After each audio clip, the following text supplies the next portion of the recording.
Tunjangan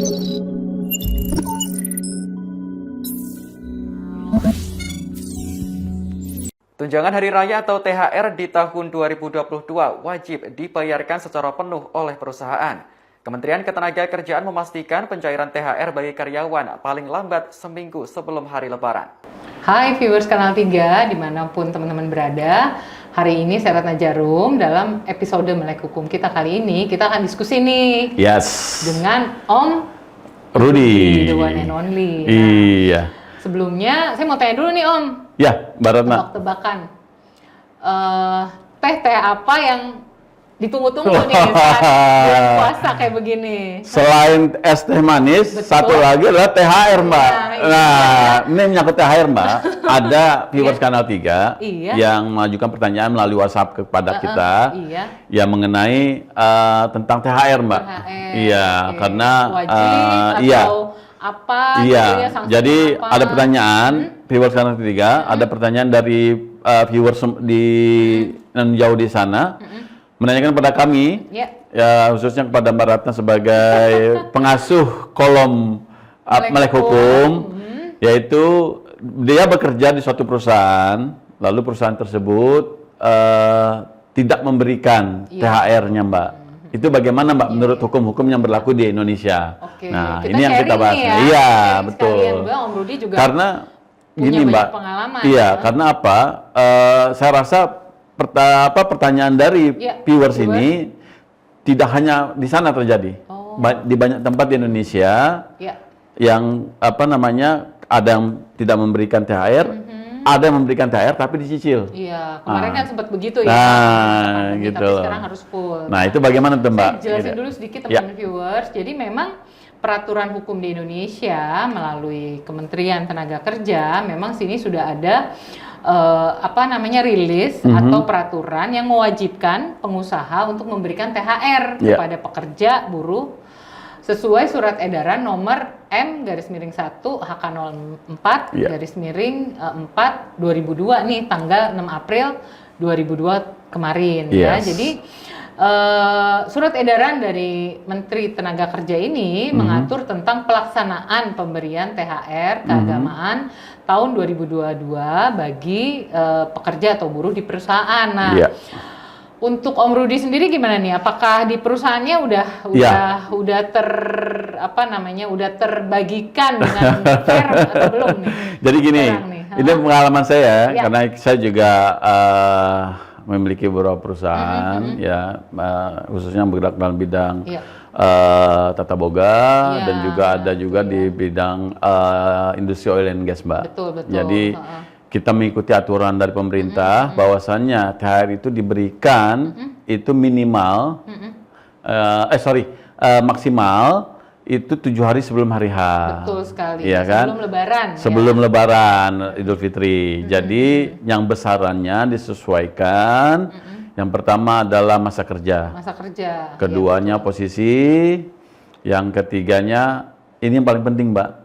Kondisi keuangan perusahaan. Gitu loh. Ya, sejauh ini sih kalau pengalaman kami, Mbak kan tahu dengan kondisi sekarang, Pak ya, sejak 2 tahun yang lalu adanya pandemi COVID, sehingga melanda semua lini usaha, baik itu dari hulu maupun hilir semuanya kita terimbas. Kecuali alat-alat kesehatan. Nah, yang bonus jadi itu ya alhamdulillah sih kalau saya masih bisa memberikan ini walaupun memang agak berat. Iya, tetap ini adalah hak karyawan yang harus kita berikan kepada mereka. Betul. Juga berbagi buat di kampung halaman. Betul, Mbak. Apalagi kayaknya tahun ini nih teman-teman viewers kayak banyak loh yang pada pulang kampung deh. Jakarta bakal sepi nih kayaknya ya. Kalau dari berita-berita sih 85 juta penduduk Indonesia, Mbak, akan mudik berbarengan pada waktu yang sama pada serentak. Nah, itu yang menyebabkan sekarang pemerintah putar otak nih, bagaimana mensiasati supaya jangan terjadi kemacetan di mana-mana. Atau peningkatan salah satunya yang paling enak nih, Mbak, ASN nih. Pemerintah memberikan gaji ke-13, memberikan THR, memberikan libur lambangan, Mbak. libur tambahan insentif, itu ya. seperti ini apa namanya? Bonus. libur tambahan. libur tambahan. Jadi sebelum cuti bersama dan setelah cuti bersama diberi tambahan. Karena apa? Diharapkan ASN bisa pulang lebih awal dan pulang lebih akhir. Jadi udah sama-sama. Tidak bareng-bareng. Iya. Jadi benar-benar gini ya, teman-teman viewers Kanal 3, tadi mungkin ini sedikit diskusi. Sedikit saja intermezzonya. Tapi memang kita juga melihat banyak juga pengusaha yang tidak patuh, Om Rudi ya, dalam memberikan THR kepada karyawannya atau kepada buruhnya ya. Ketidakpatuhan pengusaha dalam pembayaran THR ini juga dalam radar Menteri Tenaga Kerja ya, ada di pasal 78 di PP nomor 36 tahun 2021 tentang pengupahan ya. Sanksinya adalah sanksi administrasi. Sanksi administrasi ini berupa teguran tertulis hingga pembekuan kegiatan usahanya. Gitu ya.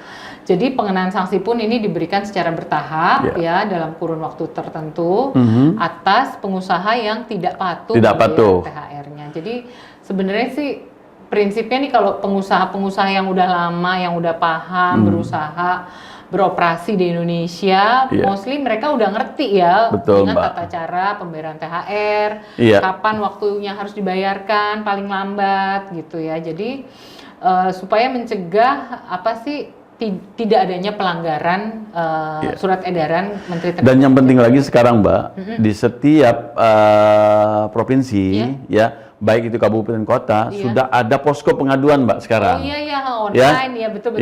Jadi apabila kawan-kawan tadi yang menanyakan ke kami bagaimana apabila perusahaan kami tidak memberikan THR, nah mereka bisa melaporkan Mbak di wilayahnya masing-masing, apakah itu di kabupaten atau wali kota atau di provinsi. Karena sosialisasi makin banyak Mbak, dan pemerintah akan segera menindaklanjuti pengawasan tersebut. Iya. Jadi di sini pengawas ketenagakerjaan baik pusat maupun daerah memang wajib melakukan pemeriksaan nih ke masing-masing perusahaan.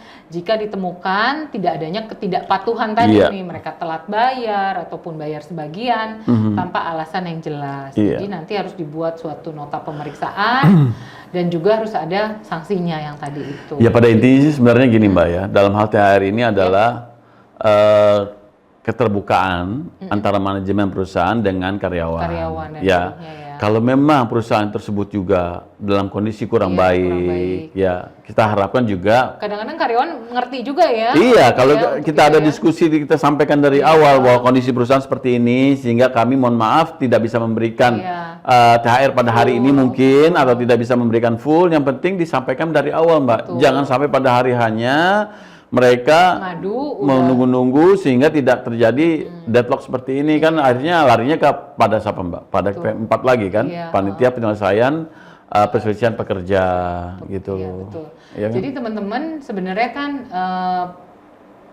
perusahaan di mana kita bekerja itu sebenarnya kan rumah kedua kita juga ya, yang harus kita jaga. Kita buat sehat sehingga profitnya juga ada, pribadi happy, baik pengusaha. Kita kerja dengan sungguh-sungguh Mbak ya.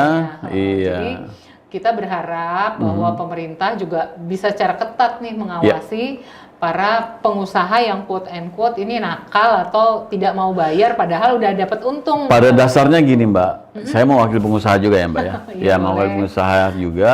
Pada dasarnya begini, apabila kita memang memiliki istilahnya revenue yang baik, melihat juga pekerjaan juga bekerja dengan sudah sungguh-sungguh, kami juga nggak keberatan kok memberikan itu.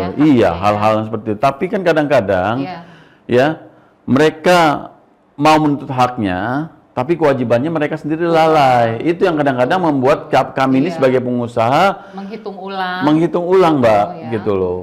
Ya mudah-mudahan kita semuanya, kalau saya pribadi tidak pernah menganggap karyawan saya itu sebagai karyawan Mbak, tapi sebagai partner. Pertama adalah business partner dan sebagai bahwa kalian adalah pemilik perusahaan ini. Aset perusahaan. Iya.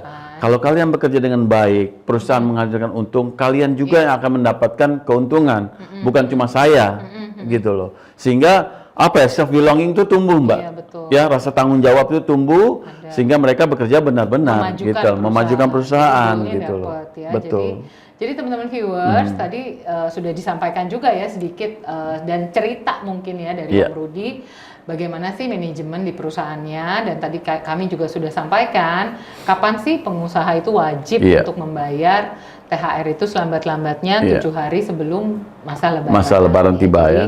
Kita berharap baik pengusaha maupun pekerjanya bisa merayakan Amin. hari kemenangan, Betul. bisa mendapatkan THR sebagaimana mestinya.